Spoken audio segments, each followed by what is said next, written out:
एक बार की बात है, भगवान बुद्ध अपने शिष्यों को एक वृक्ष के नीचे उपदेश दे रहे थे।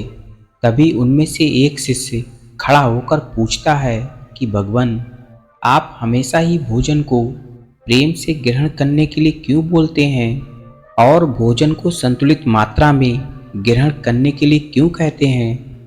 क्या उस भोजन को हम प्रेम से ग्रहण नहीं करेंगे तो क्या वह भोजन नहीं रहेगा, या फिर अगर हम भोजन को अधिक मात्रा में ग्रहण करेंगे तो क्या वह विष का काम करेगा? बुद्ध ने कहा कि हम जैसा भोजन ग्रहण करते हैं, हमारे विचार उसी के अनुसार होते चले जाते हैं। भोजन से बुद्ध का मतलब उन सभी चीज़ों से है जो भी हम ग्रहण करते हैं, फिर चाहे वो खाद्य पदार्थ ही हो या फिर कोई जानकारी। ये दोनों ही चीज़ें हमारे जीवन को गहराई से प्रभावित करती हैं।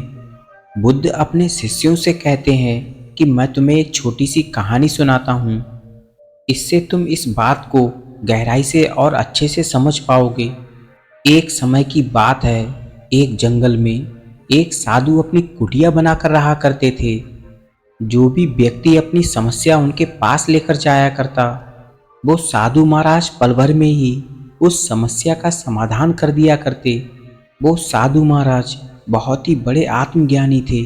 अब धीरे धीरे उस गांव के आसपास के लोग भी उन साधु महाराज के पास अपनी समस्या का समाधान पूछने के लिए धीरे धीरे आने लगे और वह सभी की समस्याओं का समाधान कर देते।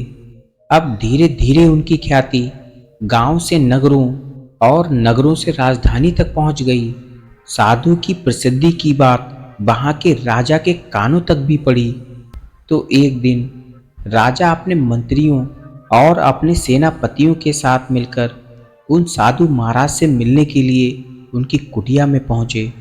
राजा ने साधु से कहा कि महाराज, मैंने आपके बहुत सारे चर्चे सुने हैं कि आपके पास हर समस्या का समाधान है। इसीलिए मुझे लगता है कि आपकी सबसे ज़्यादा ज़रूरत हमारे राज दरबार में है, जहाँ पर हर दिन प्रजा अपनी नई नई समस्याएं लेकर आती है। आप इस जंगल में व्यर्थ ही अपना समय क्यों बर्बाद कर रहे हैं? आपको तो यहाँ ठीक से खाना भी नहीं मिलता होगा, जंगली फलों को तोड़कर खाने पड़ते होंगे और पत्थरों पर सोना पड़ता होगा। आप हमारे महल चलिए, आपको वहाँ पर हर तरह की सुख सुविधाएं दी जाएंगी। खाने के लिए स्वादिष्ट पकवान और व्यंजन होंगे। आप हमारे साथ हमारे राज दरबार में बैठिए और राज्य की शोभा बढ़ाइए। वो साधु महाराज उन राजा को बहुत मना करते हैं, लेकिन वो राजा नहीं मानता है और उन साधु महाराज के चरणों में गिर पड़ता है। उसके बाद वो साधु महाराज राजा के महल चलने को तैयार हो जाते हैं। अब राजा उन साधु को हर तरह की सुख सुविधाएं देता है। अब धीरे धीरे समय बीतता है और समय बीतने के साथ ही धीरे धीरे साधु का व्यवहार भी बदलने लग जाता है। इस बात को साधु महाराज भी नहीं समझ पाते हैं कि आखिर उसका स्वभाव इतना क्यों बदल रहा है।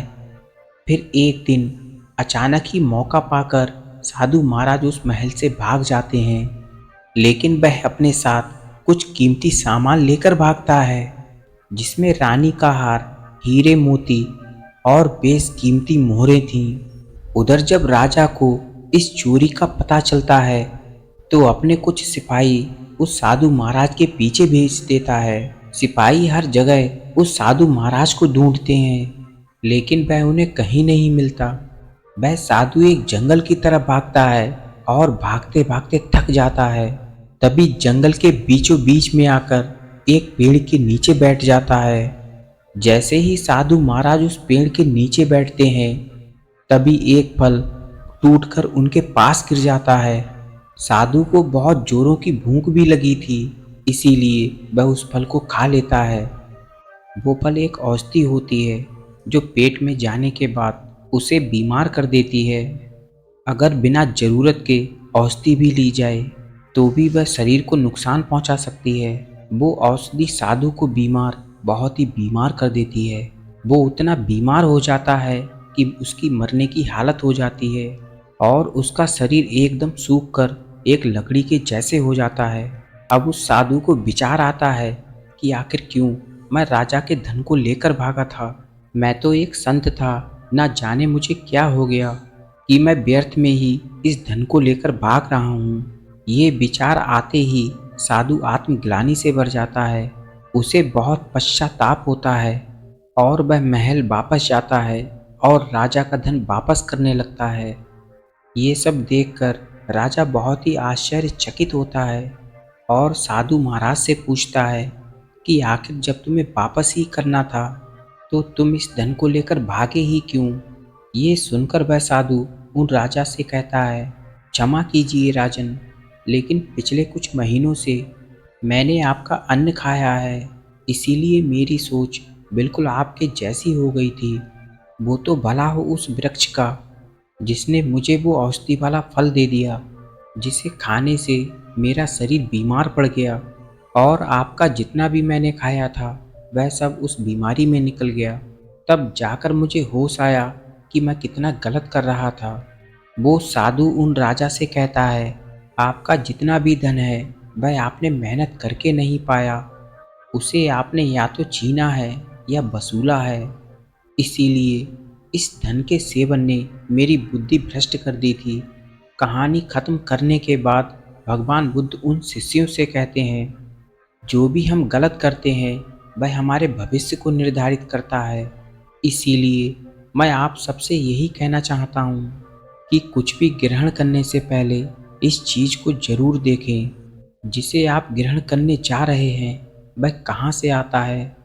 क्या ये आपकी मेहनत से आता है, क्रोध से आता है, ईर्ष्या से आता है या फिर आपके प्रेम से आता है। क्योंकि जो भी आप अपने भीतर ग्रहण करते हैं, चाहे वह भोजन हो या फिर विचार, ये दोनों ही तय करते हैं कि आखिर आपका भविष्य कैसा होगा। तो दोस्तों, उम्मीद है कि आपको इस कहानी से काफ़ी कुछ सीखने को मिला होगा।